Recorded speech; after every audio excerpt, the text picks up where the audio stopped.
Who am I? Just a guy trying to figure it out, just like everyone else. And if you had asked me that question, 15 years ago, I'm not sure how I would have answered that, because 15 years ago, I didn't really know who I was.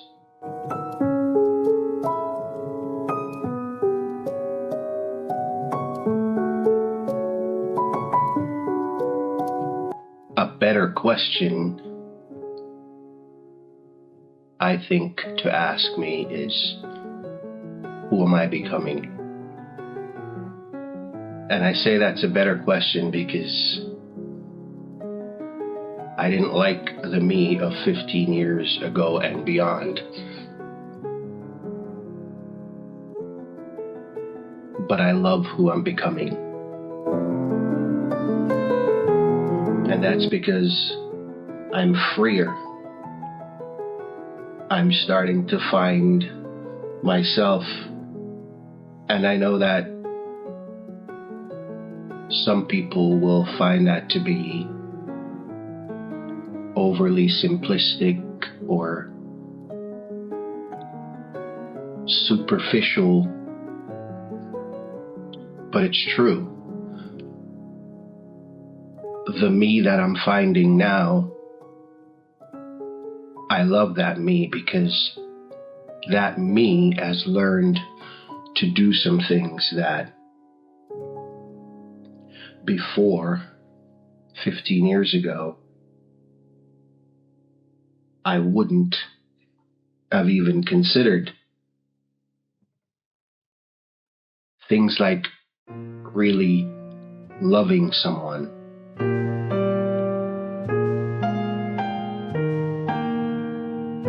things like really giving your all to something other than yourself,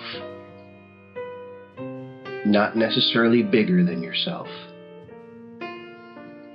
just other than yourself. And I find that to be so freeing.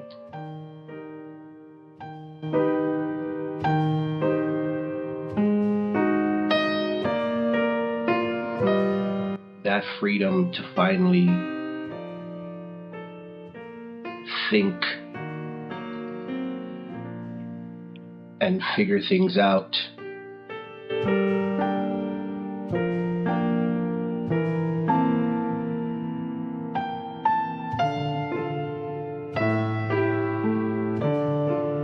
To truly follow our heart's desires.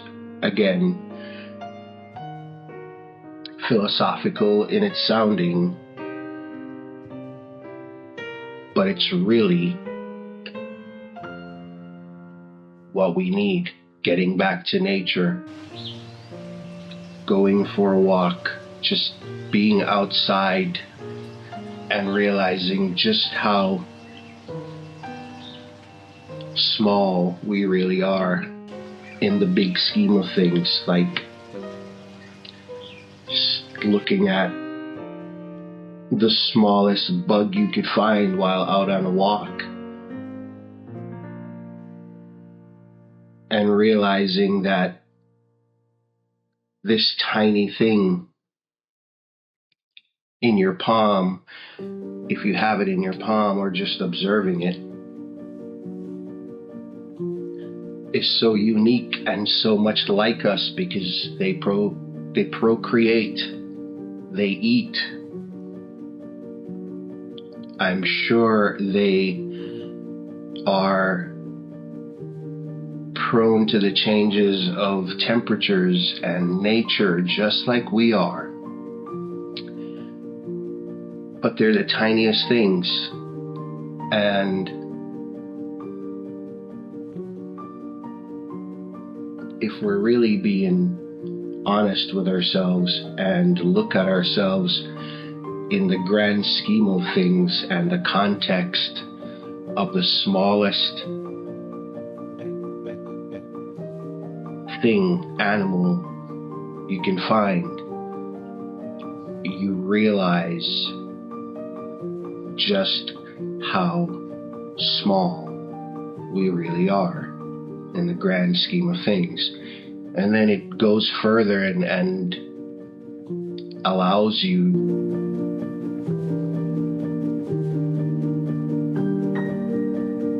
to reassess why you're actually really here. That bigger burning question that we have. And this path opens, like I said earlier, it opens your eyes to so many things that the 15 years ago me and beyond wouldn't do. And one of them is finding love.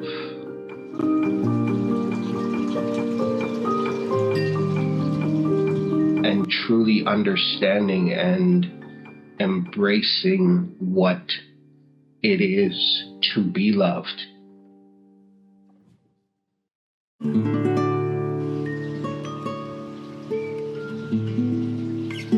And in the construct, and then in the construct of understanding and finding love, you realize just how powerful it is when it's reciprocated. And that's to anything. That is back to nature.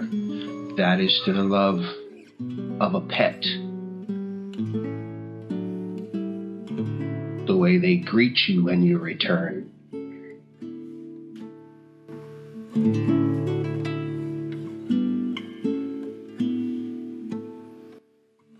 The love of a spouse.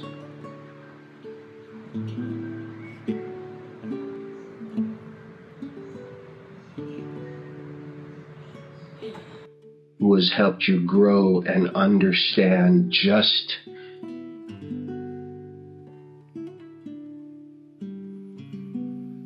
how powerful, simple love without conditions, not without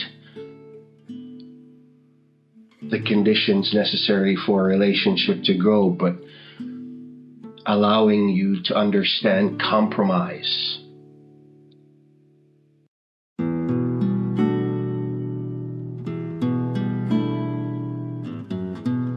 And wanting to get in the car and to come home.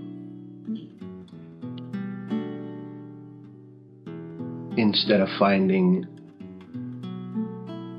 another excuse to stay at work for another hour.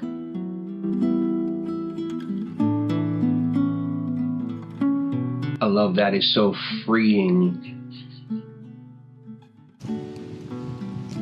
and so real.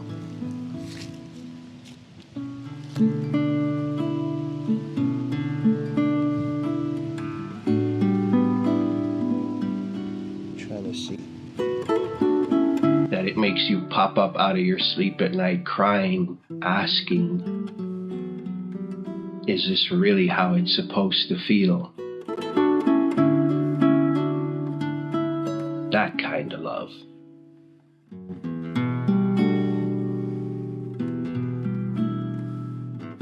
And then you find that it's so much easier to just spread that throughout your communities, throughout your day, throughout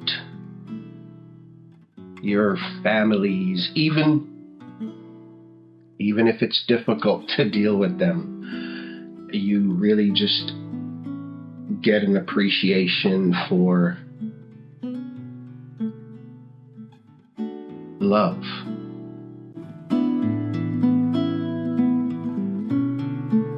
And how powerful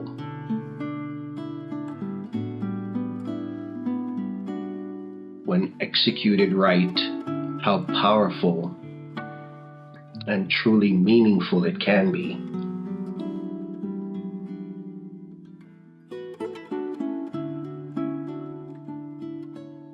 So if you ask me who I'm becoming,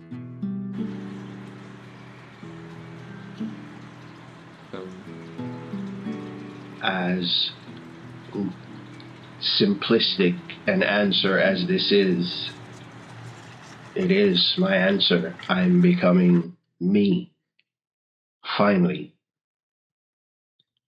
Finally free to think the way I want and not to be confrontational, not to be crass and in your face and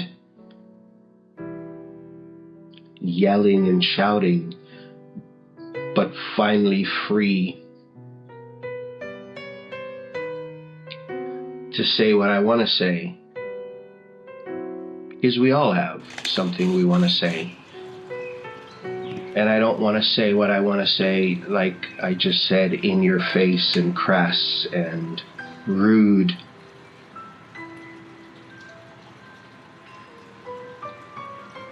I want to say what I want to say by getting back to nature, taking a walk.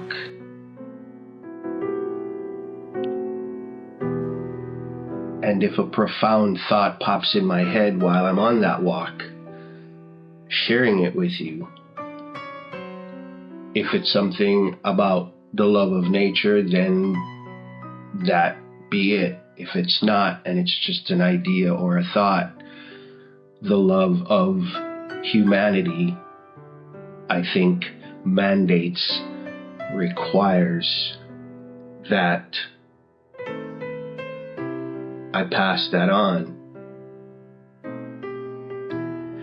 I listened to a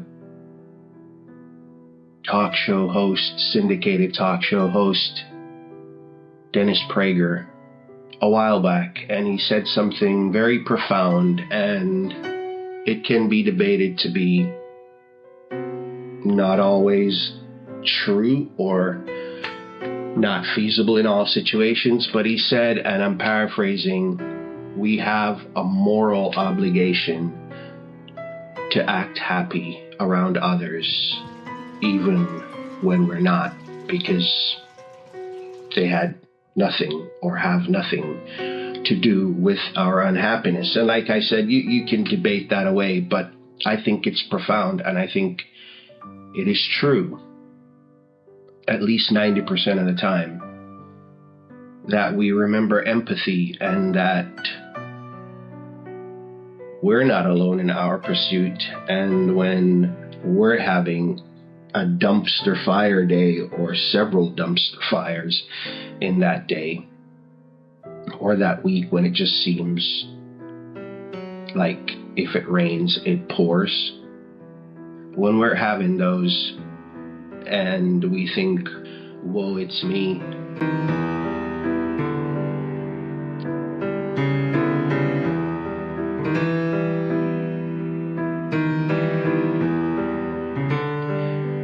I bet you just down the road, someone is having a worst dumpster fire day. So it helps.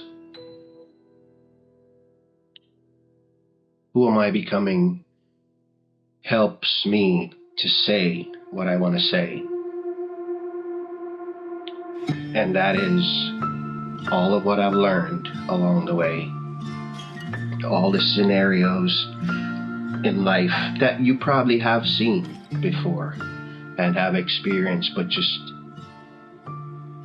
not from someone else's perspective. And I often say, sometimes we just have to shift our perspectives to see someone else's realities. And by saying that, even if you've heard or experienced some of what I'll share with you through the love of humanity, you haven't probably heard it quite like I'll say it, or anyone else for that matter.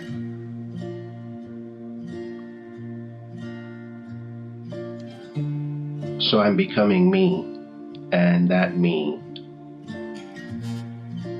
wants to say what I have to say, because I think we're all unique. like clouds. No two clouds are alike, but there will be two other clouds. So, we're all unique. And because of our uniqueness, we uniquely have qualities that others will emulate or look up to.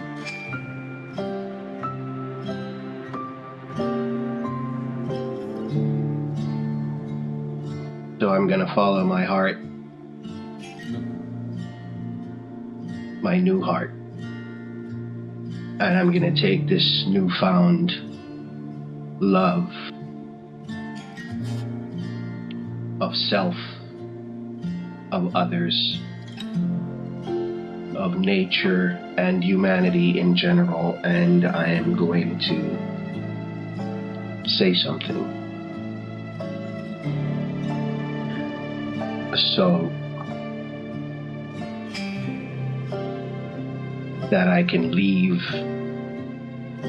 just the tiniest of impression